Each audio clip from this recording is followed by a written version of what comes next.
இதுவரைக்கும் நீர் கேளாமற் போனீர். யாத்ராகமம் 7:16. கர்த்தருடைய வார்த்தைக்கு செவிசாய்க்காமல் போன பார்வோனை பார்த்து மோசே சொன்ன வார்த்தைகள்தான் இவை.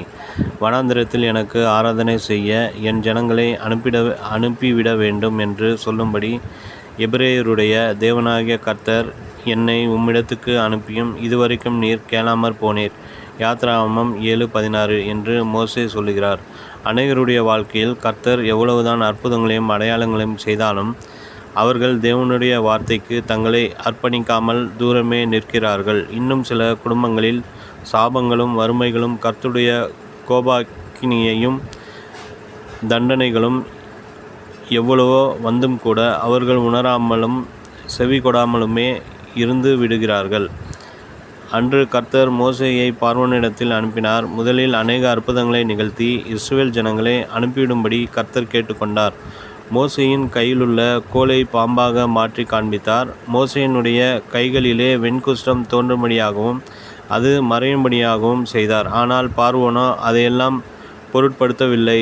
அதைத் தொடர்ந்து கர்த்தர் பார்வோனையும் அவன் ஜனத்தையும் எகிப்தியையும் வாதையினால் வாதிக்க சித்தம் கொண்டார்.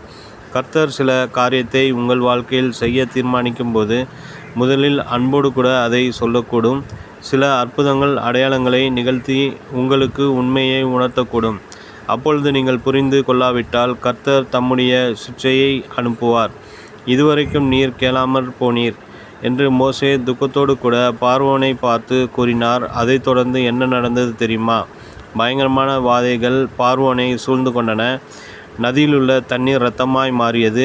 நதியின் மீன்கள் எல்லாம் செத்து நாறினது. அதைத் தொடர்ந்து தவளைகள் புறப்பட்டு வந்தன, பேன்கள் வந்தன, வண்டுகள் வந்தன. எல்லா மிருக ஜீவன்கள் மேலும் கொடிதான கொள்ளை நோயும் கொப்பளங்களும் வந்தன.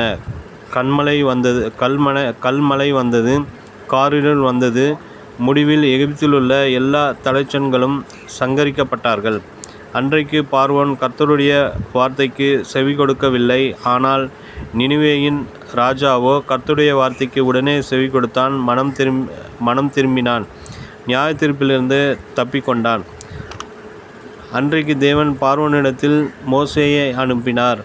ஆனால் இன்றைக்கு தேவன் தம்முடைய ஒரே பேரான குமாரனையே நமக்காக அனுப்பி இருக்கிறார். ஆனால் நாம் செவி கொடுக்காமலும் கர்த்தருடைய வார்த்தையை கேளாமலும் போனால் அந்த கிருபை மாறி நியாய தீர்ப்பு உண்டாகிவிடும். தேவ பிள்ளைகளே, இன்று கர்த்தர் நமக்கு கிருபை பாராட்டுகிறார். தேவகுமாரனான கிறிஸ்துவின் வார்த்தைக்கு செவி கொடுத்து நாம் நம்மை அர்ப்பணிப்போமா? நினைவிற்கு, உன் தேவனாகிய கர்த்தரின் கட்டளைகளை கைக்கொள்ளவும் அவைகளின்படி நடக்கவும் அவைகளுக்கு செவி கொடுத்து வந்தால் கர்த்தர் உன்னை வாளாக்காமல் தலையாக்குவார். நீ கீழாகாமல் மேலாவாய். உபாகமம் 28:14.